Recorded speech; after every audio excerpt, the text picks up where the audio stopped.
और न्यूज 18 की खबर का बड़ा असर हुआ है। धौलपुर की दीप्ति के साथ बोर्ड परीक्षा में गड़बड़ झाला का मामला न्यूज 18 राजस्थान पर प्रमुखता से दिखाया गया था और इसके बाद बोर्ड हरकत में आया। बोर्ड सचिव अरविंद सेंगवा का बयान सामने आया। धौलपुर डीओ की अध्यक्षता में जांच कमेटी गठित की गई है। एक सप्ताह में कमेटी अपनी रिपोर्ट सौंपेगी।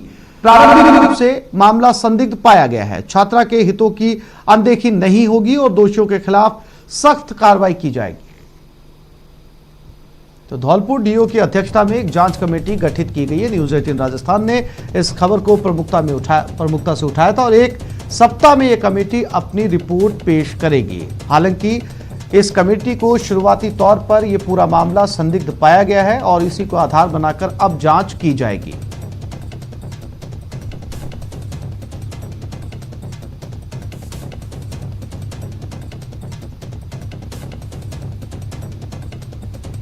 और हमारे संवाददाता अभिषेक अजमेर से हमारे साथ जुड़ गए। अभिषेक, इस खबर की मुहिम जो है वो रंग लाई है। अब उम्मीद है कि दीप्ति को न्याय मिलेगा। देखिए, बिल्कुल दीप्ति को न्याय मिलेगा।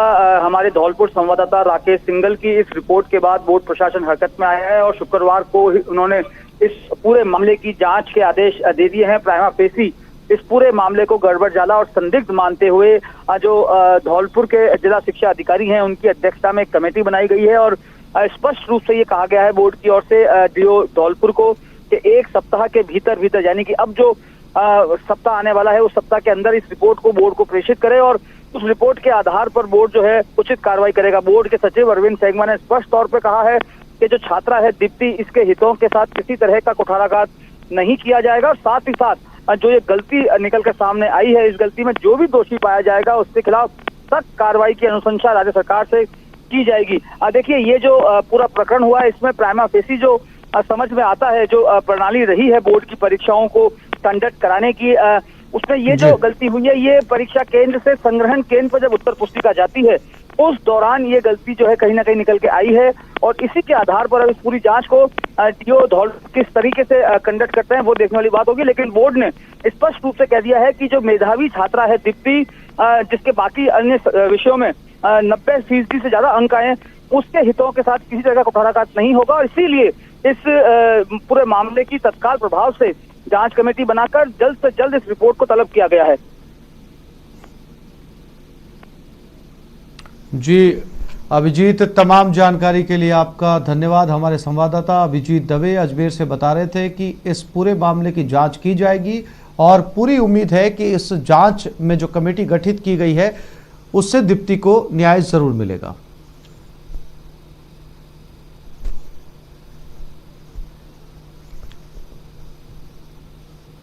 ओडिशा में एक दर्दनाक हादसे में ट्रक ड्राइवर जिंदा जल गया। हादसा खुर्दा जिले में हुआ, जहां ड्राइवर ट्रक को बहरामपुर से भुवनेश्वर ले जा रहा था। उसी दौरान ट्रक की दूसरी ट्रक से टक्कर हो गई और फिर ट्रक जल उठा।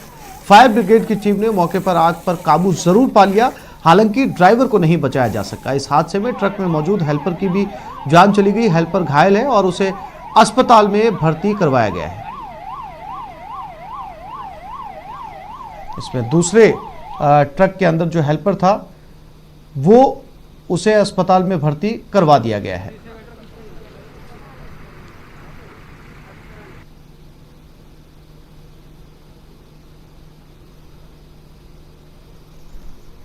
महाराष्ट्र के पुणे स्थित सरदार वल्लभ भाई पटेल कंटोनमेंट जनरल अस्पताल के आईसीयू वार्ड में आग लग गई। आग लगने की सूचना के बाद दमकल विभाग की 3 गाड़ियां मौके पर पहुंच गई और आग पर काबू पाने की कोशिश की जा रही है। आग से नुकसान की अभी तक कोई जानकारी सामने नहीं आई। आग लगने की वजहों को लेकर भी अभी तक कुछ बताया नहीं गया है।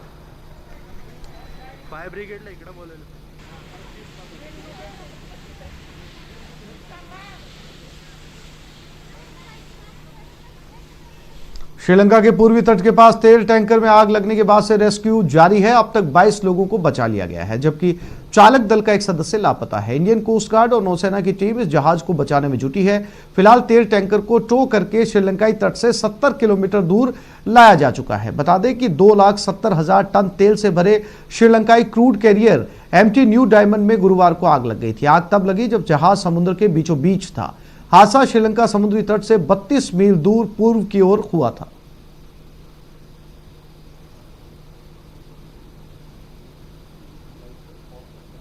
स्टेटस बहुत अच्छा है। हमारे जो national oil spill disaster contingency planning के जो चेयरमैन हैं, उनकी निगरानी में अभी तक जिस तरीके से हमने आदमी तो बचा चुके हैं, श्रीलंका ने बचाया है, हम सबका एक कोऑर्डिनेटेड एफर्ट है। और जहाँ तक फायर का सवाल है, पहले दिन जैसे आग लथपथ था, अभी तो आग बहुत कम हो चुका है। पहले जो काले रंग का एक स्मोक निकल रहा था, वो अभी सफ़ेद और ग्रे होना शुरू हो गया है। तो उम्मीद तो एकदम बरकरार है हमारा।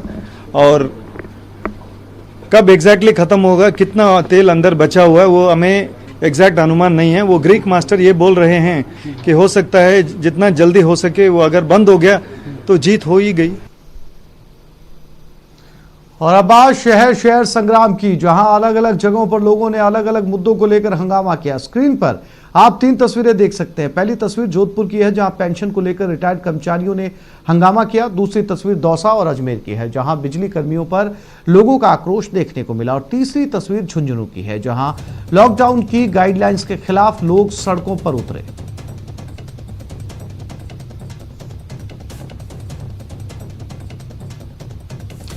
और सबसे पहले बात जोधपुर की, जेएनवीयू सिंडिकेट बैठक में हंगामा हुआ। रिटायर्ड कर्मचारियों ने हंगामा किया। पेंशन नहीं मिलने को लेकर इन्होंने जमकर हंगामा मचाया। सिंडिकेट बैठक को रोकने की कोशिश भी की गई। कुलपति के खिलाफ ये नारेबाजी चल रही है। बता दें कि जेएनवीयू में सिंडिकेट की बैठक, रिटायर्ड कर्मचारियों ने पेंशन की मांग को लेकर विरोध प्रदर्शन किया। कर्मचारियों ने बैठक में शामिल होने आए 2 विधायकों को ज्ञापन सौंपा और राज्य सरकार से उनकी मांगे पूरी करवाने की मांग की है। हालांकि घंटे भर बाद हंगामे के बाद पुलिस कर्मचारियों ने सिंडिकेट की बैठक को शुरू होने दिया, लेकिन इससे पहले उन्होंने जमकर नारेबाजी कर विरोध प्रदर्शन किया। और मामले को लेकर और जानकारी दे रहे हैं हमारे जोधपुर संवाददाता ललित सिंह। जय नारायण व्यास विश्वविद्यालय में सिंडिकेट की बैठक हो रही है। बैठक के बीच में रिटायर्ड कर्मचारी प्रदर्शन कर रहे हैं। मांग साहब इतनी है कि यहाँ पे इनको पेंशन नहीं मिल रही है। पिछले 6 महीने से पेंशन को लेकर ये आंदोलन कर रहे हैं और आंदोलन के बाद इनको पेंशन मिलती है। लगातार आधे तक कर्मचारी यहाँ पे बैठे हैं। सिंडिकेट की बैठक अंदर चल रही है, लेकिन बाहर लगातार ये नारेबाजी कर रहे हैं। साफ तौर पर इनका कहना है कि विश्वविद्यालय प्रशासन बार बार आंदोलन करने के बाद भी इन तरफ कोई ध्यान नहीं दे रहा है। लगातार इस उम्र में यहाँ पे इनको विरोध प्रदर्शन करना पड़ रहा है, लेकिन विश्वविद्यालय प्रशासन कोई मानने को तैयार नहीं है। कब से आंदोलन कर रहे हैं और आज क्या करने वाले, क्या किया? आज हम कुलपति को कहना चाहते थे कि एक निश्चित कोई भी तारीख निश्चित कर लो, उस दिन हम सबको पेंशन मिल जाए। जो हमारे गांव के हमारे बहन माताएं जो विधवा हैं, वो यहाँ आकर के बैंकों के चक्कर नहीं लगाए। कोई भी पॉलिसी तय करो, एक पॉलिसी तय कर लीजिए कि हम इस तारीख को पेंशन हर हालत में देंगे। पहले भी जब विश्वविद्यालय में पैसा नहीं होता था तो ओडी लेकर के लगातार पेंशन बराबर मिलती रही है, लेकिन ये चाहता है कि गवर्नमेंट के खाते में हमारे मुख्यमंत्री को बदनाम करने की साजिश रच रहा है। ना मालूम कि किस तरह से ये वास्तव आ गया। ये सीएम का गृह जिला है और गृह जिले के निवासी, मैं एक पार्षद रहा हूँ, कांग्रेस का पार्षद रहा हूँ, और मुझे यहाँ पर भटकना पड़ रहा है। ये हालत इसने बना रखी है कुलपति तो ये हालत बना रखी है। बहरहाल आप देखें, दूसरी तरफ पुलिस भी यहाँ पहुंची है, अंदर बैठक चल रही है। तमाम सिंडिकेट के जो विधायक है वो यहाँ पहुंचे हैं, लेकिन कहीं ना कहीं इन कर्मचारियों की साफ तौर पर मांग है कि ये जब तक इनको पेंशन नहीं मिलेगी, अब आश्वासन नहीं, एक निश्चित तारीख चाहिए ताकि इनको इस उम्र में यहाँ पे विरोध प्रदर्शन ना करना पड़े। अब देखना है कि विधायकों को ज्ञापन दिया जा चुका है, विधायकों ने ज्ञापन लिया है। इनका कहना है कि विश्वविद्यालय प्रशासन पे अब भरोसा नहीं है। जो राजस्थान सरकार के प्रतिनिधि हैं वही अब कुछ कर सकते हैं। सहयोगी शेर सिंह के साथ ललित सिंह, न्यूज़ 18 जोधपुर। और अब बात शहर बिजली कर्मियों पर हमले की। स्क्रीन पर आपकी 2 तस्वीरें हैं। पहली तस्वीर दौसा की, जहां दौसा के सीकराय उपकरण के गढ़ी गांव में आज बिजली निगम की टीम पर ग्रामीणों ने हमला बोल दिया और बिजली कर्मचारियों के साथ जमकर मारपीट की। वहीं दूसरी तस्वीर अजमेर की है, जब डिस्कॉम की विजिलेंस टीम गेगल थाना क्षेत्र में बिजली चोरी पकड़ने गई तो वहां मौजूद लोगों ने टीम पर हमला कर दिया।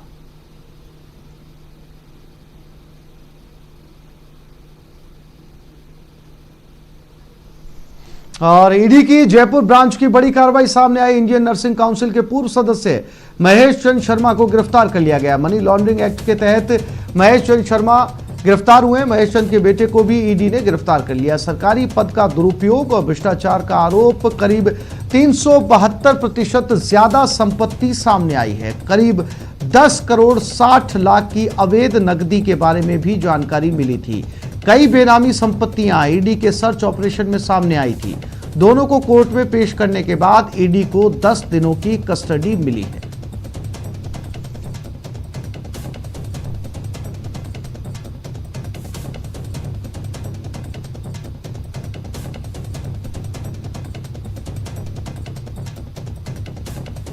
तो इंडियन नर्सिंग मामले में मनी लॉन्ड्रिंग एक्ट के तहत महेश चंद शर्मा को गिरफ्तार किया गया है। महेश चंद के बेटे को भी ईडी ने गिरफ्तार कर लिया है। बेनामी संपत्तियों का इसमें खुलासा हुआ है। 10 करोड़ से ज्यादा नकदी के बारे में जानकारी मिली है। सरकारी पद के दुरुपयोग का आरोप उनके ऊपर है। तो फिलहाल ईडी की जयपुर ब्रांच ने एक बड़ी कार्रवाई इस समय की है। इंडियन नर्सिंग काउंसिल के पूर्व सदस्य को इसमें गिरफ्तार किया गया है।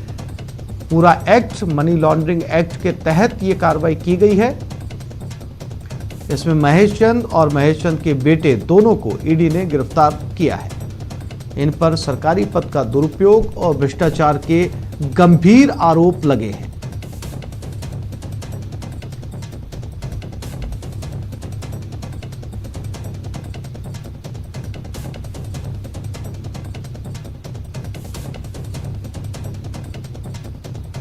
जयपुर से इस वक्त की बड़ी खबर, जहां ईडी की कार्रवाई सामने आई, जिसमें सरकारी पद का दुरुपयोग और भ्रष्टाचार के आरोप में महेश चंद और उनके पुत्र को ईडी ने गिरफ्तार कर लिया है।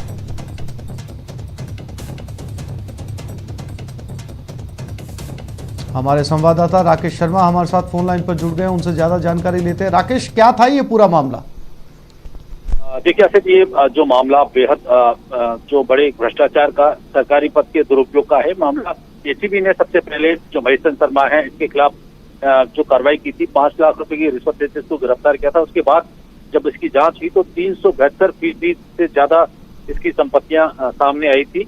उसके बाद बड़े पैमाने पर जो है बेनामी संपत्तियों का खुलासा हुआ था। तो ईडी ने जब प्रकरण दर्ज किया तो इसमें बहुत सारी फर्जी कंपनियां महेश चंद शर्मा और उनके बेटे के नाम पर पाई गई थी, जो उन्होंने कई तरीके से उन कंपनियों को ट्रस्ट बना करके और जो सेवा के नाम पर मेवा उन कंपनियों से ये ले रहे थे। तो करीब 10 से 12 करोड़ की बेनामी संपत्तियों को ईडी ने अब तक जब्त कर लिया है।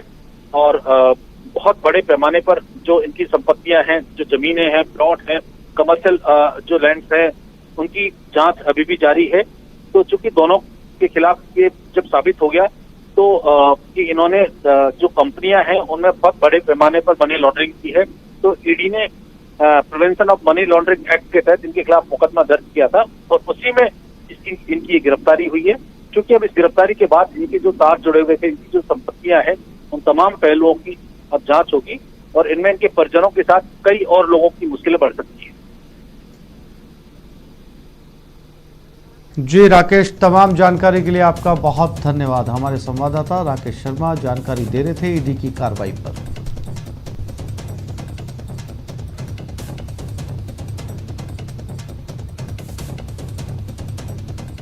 ब्रेक के लिए रुकेंगे, ब्रेक के बाद देखेंगे शिक्षकों का सम्मान।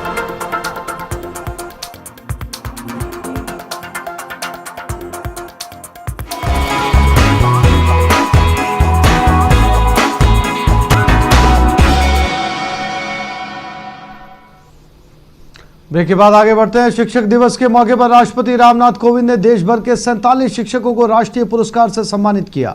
कोरोना संक्रमण के चलते शिक्षकों के अवार्ड ऑनलाइन दिए गए। इस कार्यक्रम में शिक्षा मंत्री रमेश पोखरियाल निशंक भी मौजूद रहे।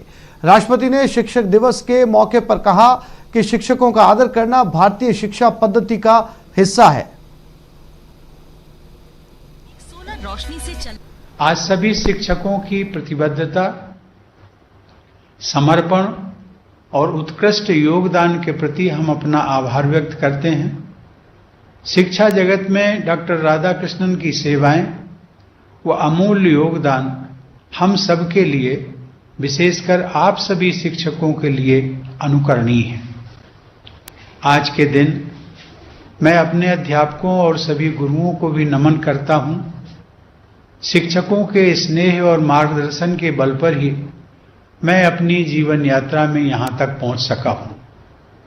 पिछले वर्ष फरवरी 2019 में मुझे कानपुर में अपने विद्यालय जाकर अपने वयोवृद्ध शिक्षकों का आशीर्वाद पाने का सुअवसर मिला था। हमारी परंपरा में तो गुरु का स्थान सबसे ऊपर माना गया है। शिक्षकों के प्रति आदर का यह भाव भारतीय शिक्षा पद्धति का आधार रहा है। और बाड़मेर की गीता माली को भी राष्ट्रीय शिक्षक पुरस्कार मिला है। राष्ट्रपति रामनाथ कोविंद ने उन्हें पुरस्कृत किया है। कोरोना के चलते ऑनलाइन वीसी के जरिए उनका सम्मान किया गया। देश भर के 47 शिक्षकों का ये सम्मान किया जा रहा है। राजस्थान से एकमात्र शिक्षिका गीता माली को ये पुरस्कार मिला है। गीता ने बाड़मेर सहित राज्य का भी नाम रोशन किया है।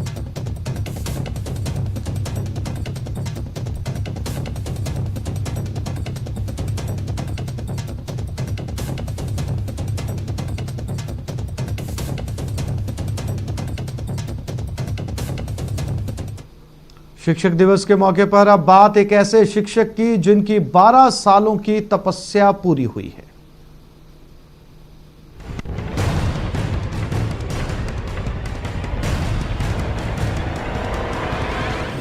ऐसी तस्वीरें अब राजस्थान के बच्चों के लिए इतिहास की बात हो जाएगी, क्योंकि कोरोना काल के बाद जब स्कूल खुलेंगे तो बच्चों के कंधों पर भारी बस्ते का बोझ नहीं, बल्कि एक ऐसा बस्ता होगा जिसमें एक किताब और चंद कापियां ही होंगी। खास बात यह है कि बच्चों को इस बात की जानकारी मिल भी गई है और अब वो बहुत बहुत खुश हैं। पहले बैग बहुत भारी था, मम्मी उठाती थी तब, फिर अब एक ही किताब लानी है, मैं उठाऊंगा बैग।